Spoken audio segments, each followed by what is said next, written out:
Magandang araw mga kitchen! Welcome sa akin channel. For today's video, magluluto tayo ngayon ng cheesy corn dog. Umpisahan na natin, narito ang ating mga ingredients. Meron tayong chicken hotdog, Virginia po yung ginagamit ko. Pwede na po sa inyo kung anong brand ang gagamitin yung chicken dog. Sa recipe na ito, 3 piraso lang pong gagamitin nating hotdog. Balatan lang po natin ito. Shout out nga pala kay ma'am It's Me Nani from Makati City. Hello po ma'am, magandang araw po sa inyo. Maraming salamat po sa panonood. Pagkatapos po natin itong balatan, pakuluan po muna natin ito ng mga 3 minuto. At pagkatapos, hanguin na po natin ito at i-transfer na po natin ito sa ating lagayan. Set aside lang po muna natin ito at palamigin. At kapag malamig na po ito, pwede na po natin itong hahatiin. Bali, 1 piraso lang po ang hahatiin natin ito sa 2 para dugtungan po natin ng cheese mamaya. Hindi ko nga pala namalayan mga ka-kitchen, may cheese pala itong nabili kong chicken dog. Sarap na po ito kahit hindi na po kayo maglagay ng cheese. Cheesy chicken dog nga pala yung nabili ko. Magnolia cheese nga pala itong ginagamit kong cheese. Susukatin ko nga pala kung gaano kahaba itong ating hotdog at kung gaano kalaki para pareho po sila ng size sa ating cheese para maganda namang pong tingnan. Kung meron po kayong gustong i-request or ipaluluto, mag-comment lang po kayo sa baba. Gagawan po natin yan ng video.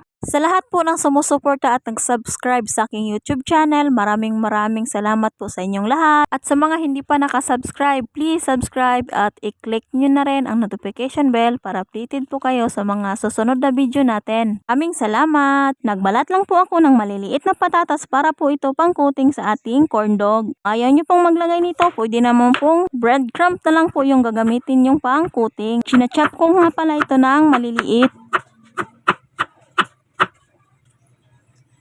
Ito na po yung finished product nating potato. Binababad ko po ito sa tubig para hindi po ito mangitim. Tapon po natin ang tubig nito at palitan po natin ito ng bago. Pakuluan po natin ito ng ilang minuto hanggang sa lumambot po itong ating patatas. Gumagamit lang po ako ng strainer para pangtanggal sa ating patatas. Tanggalin lang po natin ang excess na tubig nito at i-transfer na po natin ito sa ating lagayan. Proceed naman tayo sa paggawa ng ating dough. Meron tayong 2 cups of cake flour. Pwede naman po kayong gumamit ng kahit anong harina. At sunod ko namang nilagay ang ating 1 pirasong itlog. Large po ito. At 2 tablespoon of white sugar, 1/8 teaspoon iodized salt, 1 tablespoon of baking powder, 3/4 cup of milk. Ilagay lang po natin at huwag muna natin ibuhos lahat ang ating gatas. Hindi po kasi pareho ng absorbment ang harina. Meron pong malakas mag-absorb ng tubig at meron namang hindi. Kaya dapat pa konti-konti lang po sa paglagay ng liquid. At kapag ganito na po ang inyong dough, i-rest nyo po muna ng 30 minutes. Naglagay nga pala ako ng 3 tablespoon of cornstarch sa ating patatas para hindi po magdikit-dikit at matuyo na rin po ang ating patatas. Set aside lang po muna natin ito. Ganitong bamboo stick nga pala ang ginagamit ko. Nabili ko nga pala ito sa supermarket. Maganda po kasi itong gamitin. Makinis po kasi ang gilid nito. Wala po kahit anong matulis sa gilid. At kapag bumili po kayo ng bamboo stick, dapat ganito po ang gagamitin nyo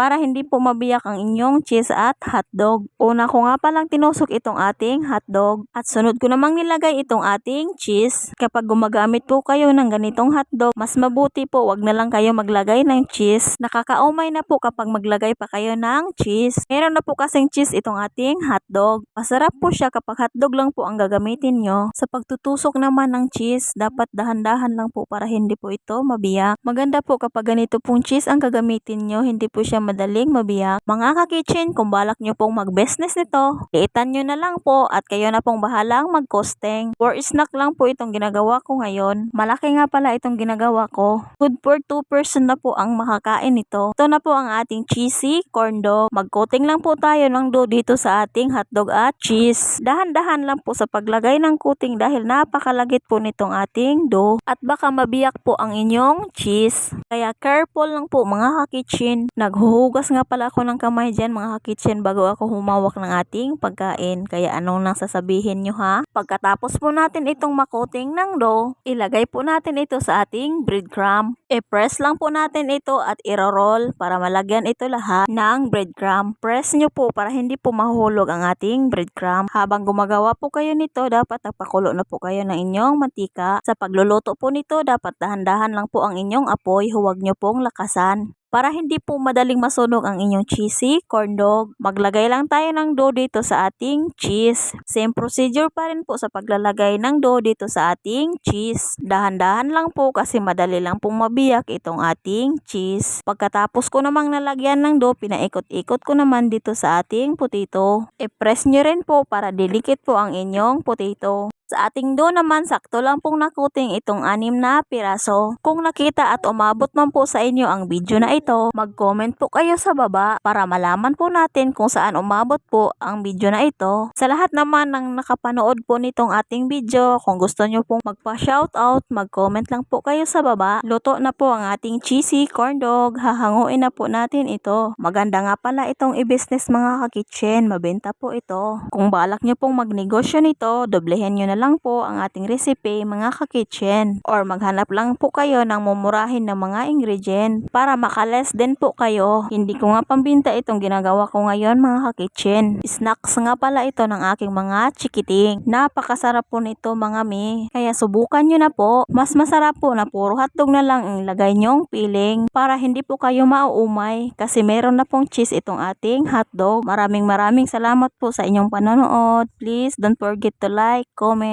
and subscribe. Thank you.